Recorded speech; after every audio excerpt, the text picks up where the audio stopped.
to it. Y'all hit the like. Make sure you hit the sub.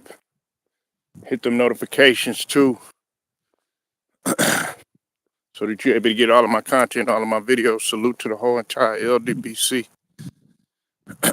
Basketball and boxing, you know how I'm rocking. And salute to all of the people uh, that's with me, day ones as well as my new subs too. All right, man, let's get it cracking. Look, uh, early morning, man, got to get a lot of off my chest now. Let me say this before I begin.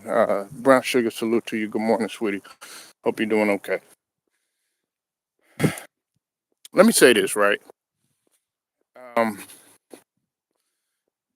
This debacle with Steve Kerr and Draymond, this isn't anything new. This is something that's been going on even during the championship days. Everybody knows how Draymond is. And I'm not ashamed to say that I'm a Draymond fan. You know what I'm saying? I fuck with Draymond, but he does got to take a lot of responsibility on what he doesn't do and what he does do. But with that being said, you said, oh, thank you, sweetie, and Merry Christmas to you. I know you're going to be up under the tree with that Christmas suit, right? I know you are. I know you are. So, yeah, just get my walk and run on. Make sure y'all get in that gym, get on the track, get under that iron, do whatever you got to do to stay active. Even if you walk around the house, get your ass up off the couch, off the chair, off the ground. Okay, do something. Let them know, Brown Sugar. But anyway, this debacle that's been going on with Steve Kerr and Draymond is nothing new. However, several people have pointed out and have noticed a difference in the Warriors over the last couple years, especially when it comes to Steve Kerr's coaching. Steve Kerr, while everybody wants to get on Draymond, which rightfully so, I agree with a lot of the things that, some of it is nonsense. At the same token, Steve Kerr is still stuck in a time where the league has already caught up to the Warriors. Okay, he's still trying to play the same way that he did in the early 2010s or early 2010s. And a lot of teams have caught up to the Warriors. Good morning. A lot of teams have caught up to the Warriors, and a lot of teams have stolen the blueprint from the Warriors. One of the examples that they pick from is the flow offense, okay, which I've talked about all the time.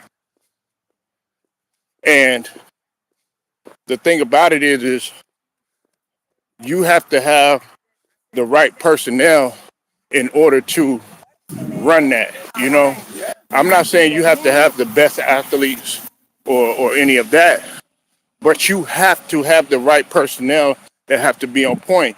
And when they had those guys, those veterans that were willing to sacrifice and not be, just scorers, but guys that were just communicators, glue guys, guys that could just, move the ball around, hockey assist type guys, and just mainly defenders, they were more successful.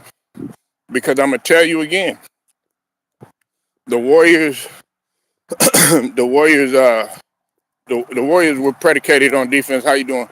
The the Warriors, the Warriors culture was predicated on defense, primarily on defense, and we could have that debate too as well. It was beautiful basketball to watch. I liked it because it was, while everybody was, of course, it was beautiful to watch the ball move and, them shoot and stuff like that, despite people were feeling indifferent about it and everything.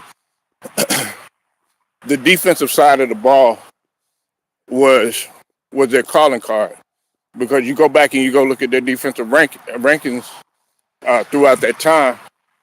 They were always between number one and number three, and if not, they were in the top five. But 9 times out of 10, they had the best defense in terms of a team in the league, because they could play solid defense or great defense in the front court and excellent defense out on the perimeter. They could, in transition, they were willing. They could stop you. You had guys on the team that could guard multiple positions. You had a prime Klay Thompson, who was my favorite player on there, and because of that, because he was seen as one of the better two-way players. And also, you had Andre Iguodala, that was able to be a lockdown defender. You had Sean Livingston, that could lock you up, even though that he couldn't do some of the things that he necessarily could do, after that devastating injury. That's what you had. But you don't have that type of personnel no more. You're building, and then on top of that, you're trying to still stay in the Curry era. Now, everybody knows I fuck with Steph Curry, but they're gonna have to transition, away from the Steph Curry era, because the thing about it is, like I said, they've caught up to it. And while Steph Curry is still phenomenal, can still get it done, can still put up numbers and everything, he is aging. Now, he's not aging to the point where, he's all the way gone and, walking with cane or something like that, or could barely play, nothing like that. But Curry is overusing him. Then, and I'm gonna get to Jimmy Buckets in just a minute. You got a guy what makes me so sick in terms of Steve Kerr, and as well as the Warriors, Joe Lacob, everybody in the Warriors organization, is Jonathan Kuminga. Here you have a guy in Jonathan Kuminga who, when he first got into the league, his first couple years in the league, you saw a potential that was through this roof. And maybe it's a little bit of the biasness that's coming out of me in terms of Jonathan Kuminga, because I like the way Jonathan Kuminga plays on both ends of the ball. I thought that he was going to be that guy to take that next step and possibly carry the torch. And if you're looking for somebody to be like a Steph Curry, like a Klay Thompson, and I know some people are going to trip out when I say this, or like a Draymond even, listen, you're not going to find those guys, okay? You're not going to find those guys, especially when we talk about Steph Curry and Klay Thompson. Those guys come once in a lifetime. Even with the greatness of Shea that's evolving, you're rarely gonna find guys like that. But that's a problem too. The whole situation with Jonathan Kuminga And Jonathan Kuminga, of course, they had issues being moved. Now he can't. He could be moved. He's likely going to be. They're going to try to move him and try to get him up out of there, which I think is great. But they have problems with this situation this summer, trying to find a place for him. I would have loved to have Jonathan Kuminga in Philly if we were able to have room for him in terms of the books and everything. But our money on the books and our cap, I don't think that we would be able to uh, afford him. But like I said, I don't have that stuff in front of me. I would definitely have to take a look at that. But that situation has spilled over into the locker room too. Then you got young talent on there. Like, I like Pods. I like Moody, despite what people may say about Moody. You got a bunch of young guys on there that you need to develop their talent. Their talent needs to be developed. They used to be good at developing talent. The Warriors ain't good at developing talent like that anymore. They want to continue to stay with a tradition that they don't have anymore.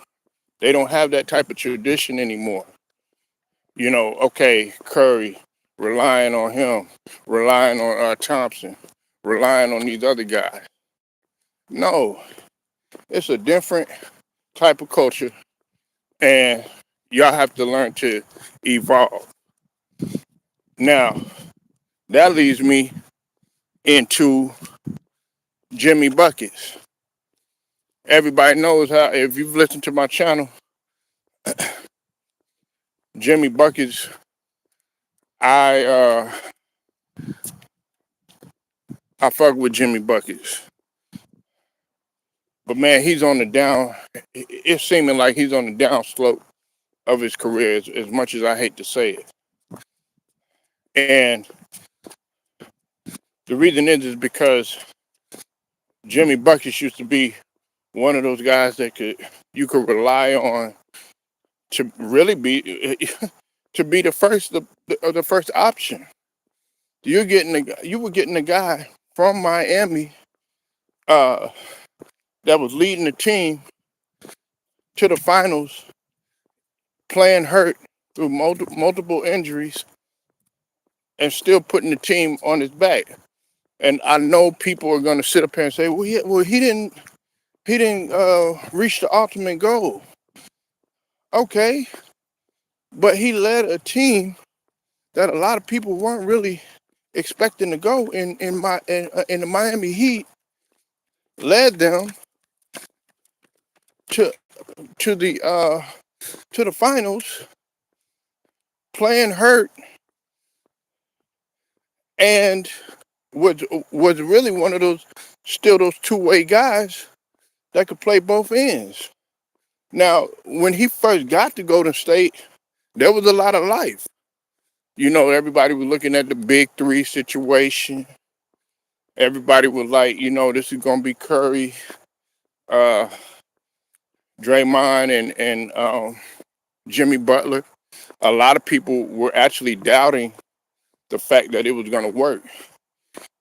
Especially, they didn't think that Jimmy Buckets was going to get along with Draymond, but it seemed to have worked. Now, they fell short, and to me, that came partly due to, just familiarity and continuity and chemistry or whatever. But they showed some sort of life. But then this season, they've just taken a drop off. And if we're going to sit up here and we're going to talk about Steve Kerr, and we're going to talk about Draymond, we're going to talk about the situation with Kuminga, we're going to talk about Kerr losing the locker room, Well, we got to talk about the play of Jimmy Butler, which is taking a step back. We got to put it all out there on the table. It can't just be one thing. It can't just be one thing. It has to be a whole lot of things that are put out on the table. So, I mean, I hate what's happening. I'm gonna be real with you. You know, nobody likes to see this happening, but they're talking about an overhaul, with the Lakers and everything. Well, hell, you need an overhaul. You need an overhaul with the Warriors. You need an overhaul with the Warriors. We got to think too. The age. Okay, they're not in their 40s, but they close to it. And like, I know I sound hypocritical because y'all know I don't really look at age too much. Like, even when it comes to a guy like LeBron, a lot of people think that, oh, you just want to retire because he's 41 years old and all this other stuff. No, uh, I want you to retire because you getting in the way. Now, if you was a 41-year-old that played about 20 minutes, made valuable contributions, uh, making plays that necessarily don't even really stand out on the stat sheet, but you appreciate the effort and the hustle even at your age, the veteran uh, type of leadership, the professional type of advice that you give to guys to try to help, those players move forward, and the sacrifice that you take. I wouldn't mind him playing at 41 years old. 41, 41 don't mean shit. 41 don't mean shit, man. 51 don't mean shit. 61 don't mean shit. 71 don't mean shit. 81 don't mean shit. None of that shit means shit. Man, that age shit was put that was established by in the beginning. Everybody always look at, he this age or she this age, or, just like with Cher. You know what I'm saying? She 80, dating a guy like 40. Man, let her do what the fuck she want to do. It's whatever you want to do. But I'm not trying to go too off the subject or whatever. But my thing is, as long as you take care of yourself, and that's despite what people want to say LeBron is doing, that's why everybody thought that he was faking.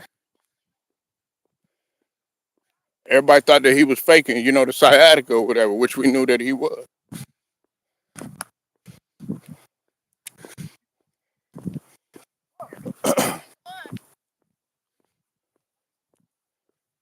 But my thing is this right here, right? If we gonna call it a spade, it has to be. You hear guys out here early. Out here early. You hear guys out here early getting it in. But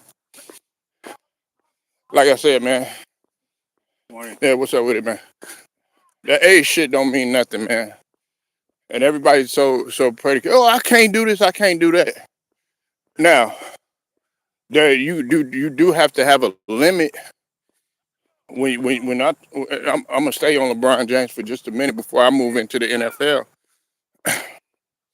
If you getting in the way of the old man, or as an elder, or as a seasoned type of player, it does make you look bad, and that's what he's doing. That's why they're not able to progress. Tim Duncan, while he wasn't 41 or anything, he was an older player, and guess what he did? He took less money, he made a sacrifice, and still was able to get a little bit more championships, couple more championships out of the deal. David Robinson did the same thing. He knew he wasn't the same. He still wasn't trying to get in people's way and stuff. Kareem did the same thing. He wasn't trying to get in nobody's way. He knew Magic had to carry the torch. But see, that's what the difference is that LeBron doesn't he doesn't really appreciate the history of the game. In my opinion, he doesn't appreciate the history of the game because if he appreciated the history of the game, he would have did what Michael Jordan did.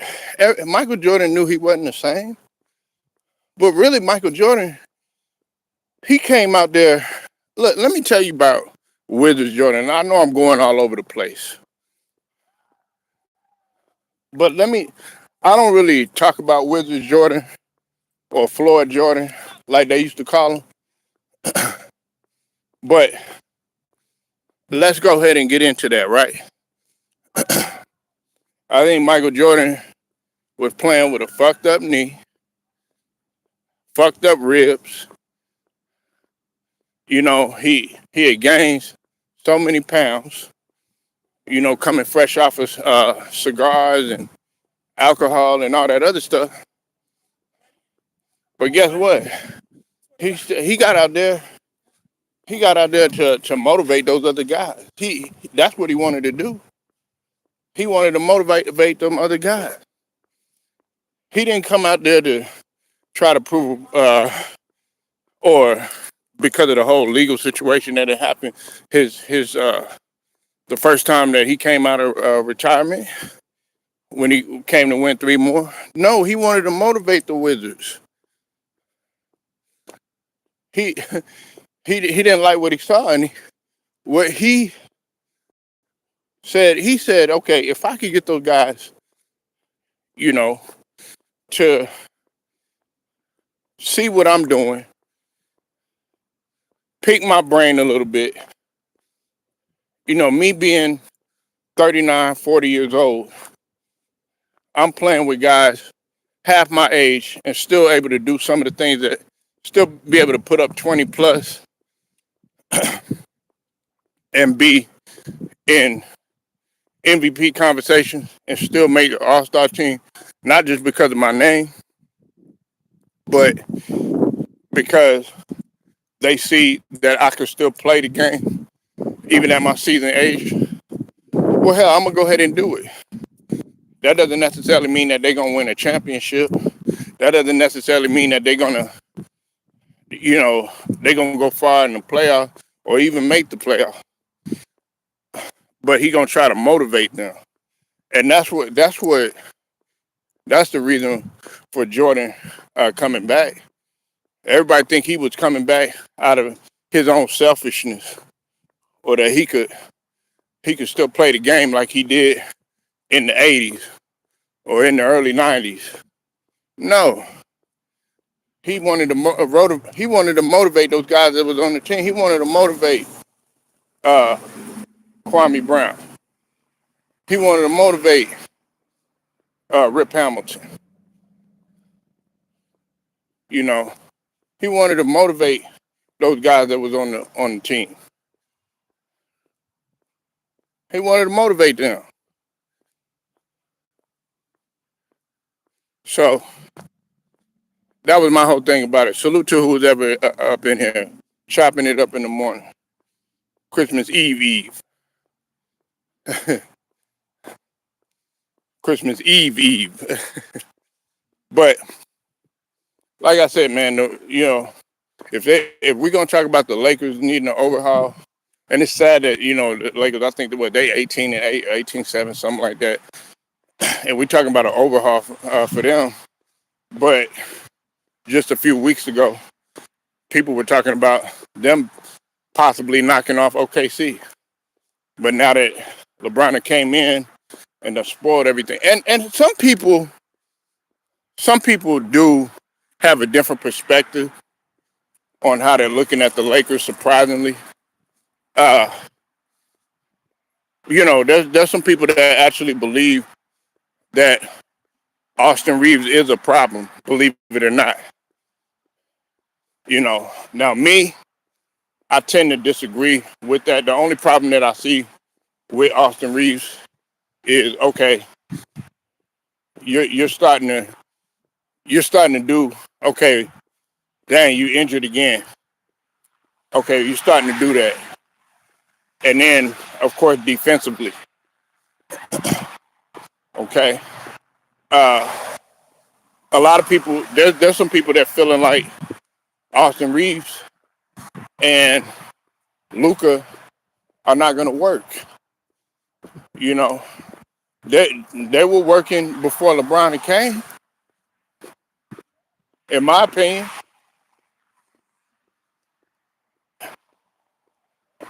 and listen. Hey, what's up, Alex? I'll see you in the building, man. What's up? I know there's some people that think that uh, LeBron just being there, it wouldn't work at all. If he would listen, if LeBron was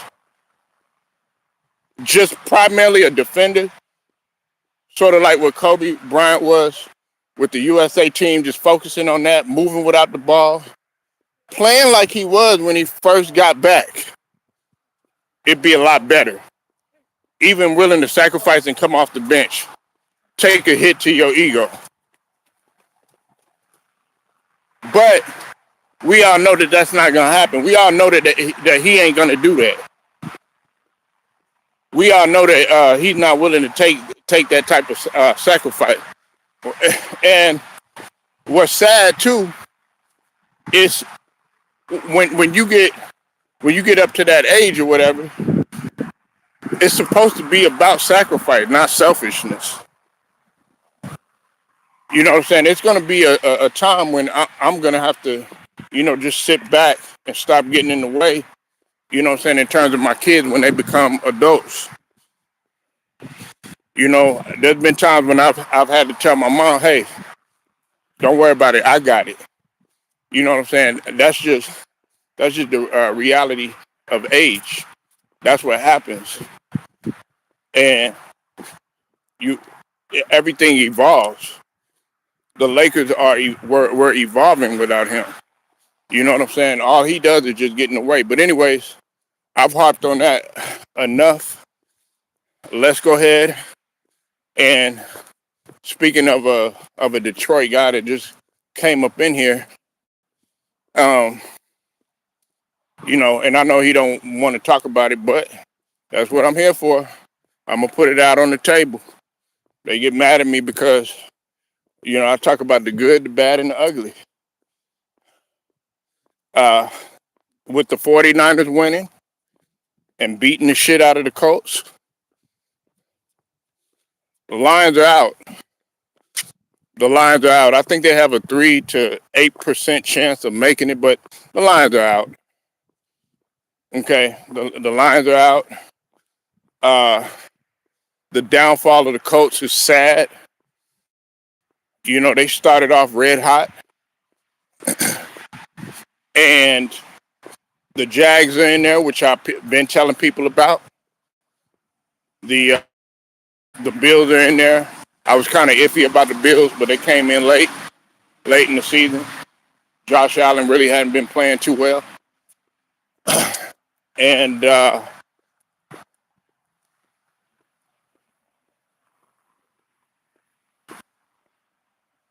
coach the Jags. Those teams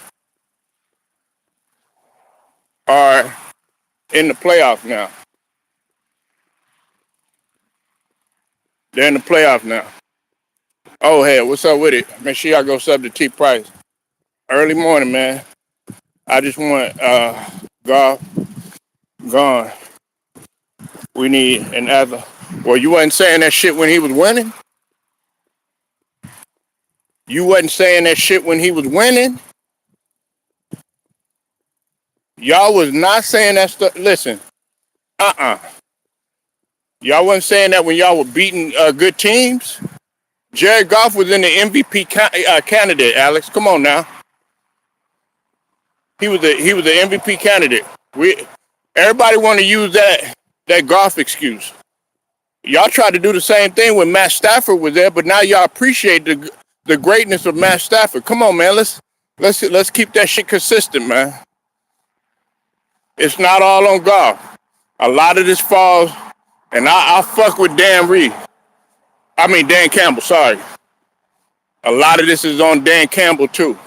A lot of this falls on coaching too. Jared Goff. Jared Goff was doing his thing in the beginning. As a matter of fact, go look at Jared Goff's number and go look at his QBR. Now he's had some messed up games, but he played better. I'll take him before I take Baker Mayfield.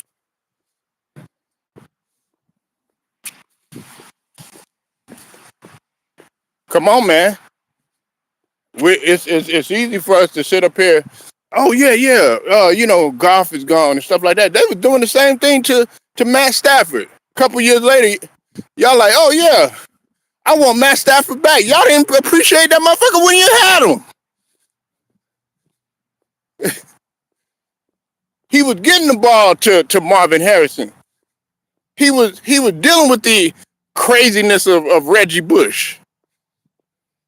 He was dealing with all these penalties that Indomitable Sue was getting. Come on, man. I know about your squad. Our GM keeps. That I do agree with. Good point, Alex. That I do agree with. I don't agree with the golf. That I do agree with. Now, I will say this, too. When they got the secondary, they started building that y'all secondary. You got to think about it. They put those guys out on the field young. They put those guys out on the field young. I mean, the secondary was out there as rookies, and that was the time when they were like, man, what are these guys doing and everything. But I kind of saw what Detroit was doing. I saw what they were brewing.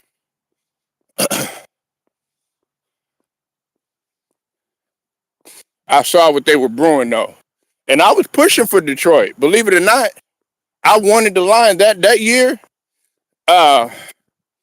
When y'all unfortunately had ended up when y'all took that L in the first round. Oh man, I was hurt by that. I think it was either yeah. When I was expecting y'all to beat the Commanders, but Jaden Daniels came in there and just destroyed y'all. He destroyed y'all. But Dan Campbell. Now Dan Campbell has gotten better.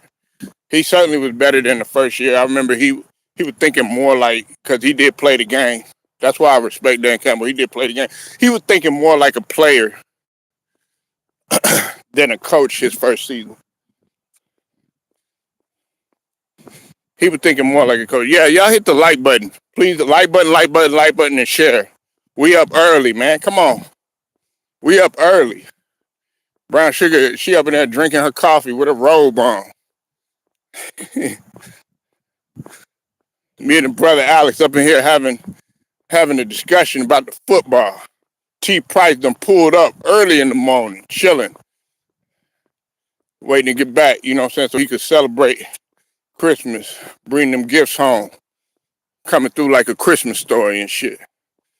But anyway,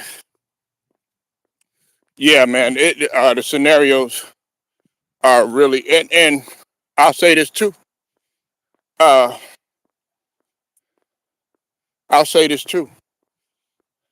We got to look out for the 49ers. When we talk about the NFC, 49ers coming in clutch. I got to give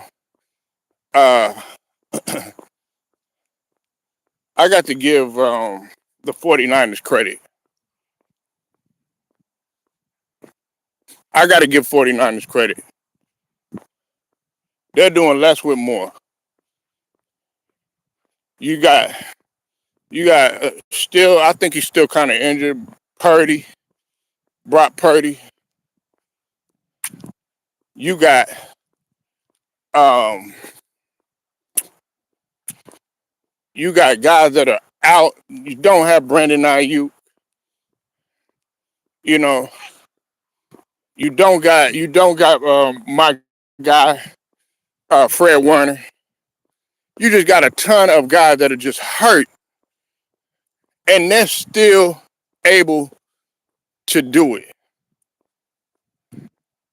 Still able to do it. Doing less with more.